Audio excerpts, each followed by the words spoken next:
सखे मोरे रोम के रा रा रा रा रा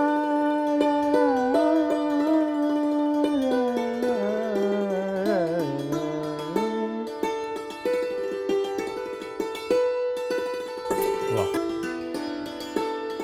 अब ये एक स्थाई है झप ताल की। वाह सखी मोरे रोम झोम के सखी। अब ये इस इंस्ट्रूमेंट पे क्या ना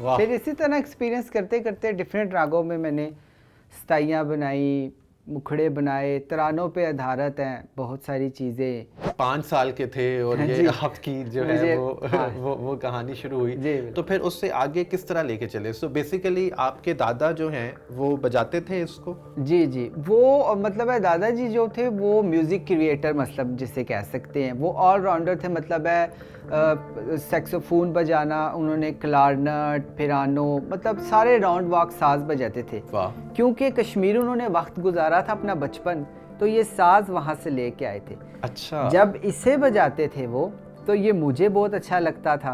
वाह। अब वो बचपन की एक मेमोरी है मेरे चाइल्डहुड की, मुझे नहीं पता, लेकिन मैं बहुत करीब हो गया सास के। मुझे नहीं पता चला कि बस कैसे इसे, लेकिन ये एक है ऊपर जिसने मुझसे ये करवाया, ये सब अल्लाह की देन है, वाह। वरना मुश्किल है ये। वाह वाह। इस साज की अगर हम हिस्ट्री में जाएं, जी इसकी तारीख में जाएं तो ये पर्शियन इंस्ट्रूमेंट है। जी बिल्कुल, ये मतलब है पूरी दुनिया में ये इंस्ट्रूमेंट मौजूद है, लेकिन अपने अपने स्टाइल में। और मतलब है अगर ईरान वाली साइड पे चला जाए तो वहाँ पे इसे कानून बोलते हैं, और उनका स्टाइल थोड़ा सा चेंज है। और music I also play the Irani instrument, वाह तो उसका स्टाइल। फिर हम चाइना चले जाएं तो हुजेंग है, वो जो पूरे 10 फिंगर्स से बजाया जाता है, पर्शियन वाह। इंस्ट्रूमेंट है। तो उसकी जो जिस तरह ये कलम है, ये भी वॉलनट वुड की है। उसके इस साइड पे जो ये बैकवर्ड है, यहाँ पे स्टील लगा होता है, ओके। तो वो उसका जो म्यूज़िक है वो डिफरेंट हो जाता है। तो ये अपने अपने अंदाज में है, लेकिन हमारे क्लासिकल बेस में और हमारे जो है कंट्री में, हमारे एरिया में इसे संतूर कहते हैं। अगर नोट्स में देखा जाए तो पूरी दुनिया में 12 नोट्स हैं, ना उससे बाहर है ना उसके अंदर कोई अंदर है, नोट हाँ, मौजूद है। बिल्कुल। और मौसीकी की ज़बान भी एक ही है जो हर इंसान को खींच लाती यूनिवर्सल है वो। हाँ जी। तो जो सा और सा है, उनकी कोई वेरिएशन नहीं है।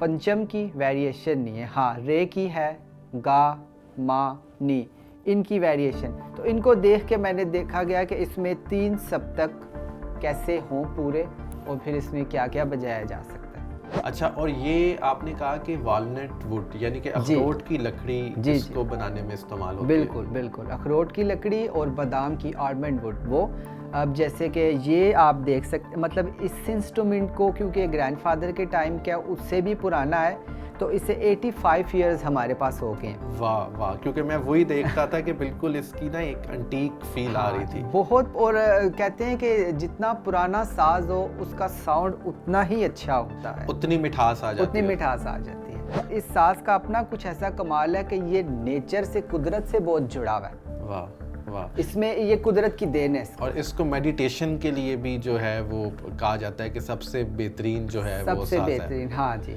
कि आपको अगर वो पीस चाहिए, आपको मेडिटेशन चाहिए, तो उसके लिए भी जो है वो अक्सर मैंने देखा है कि जो है वो इसको एडवाइस किया जाता है। आप मैं आपको एक बात कहूँ, मैं पहले नहीं कहता था, लेकिन मैं अब ये इस बात का जिक्र हुआ है, कितने डॉक्टर्स हैं ऐसे जो माइंड के डॉक्टर्स हैं, वो मेडिटेशन थेरेपी करवाते हैं, तो वो मेरे संतूर का म्यूज़िक यूज़ करते हैं। तो दिल दियां गल्लां हम थोड़ा सा सुन सकते हैं। आई नो कि अभी वो तबला नहीं है हमारे नहीं पास। सुन सकते हैं।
वाह वाह वाह।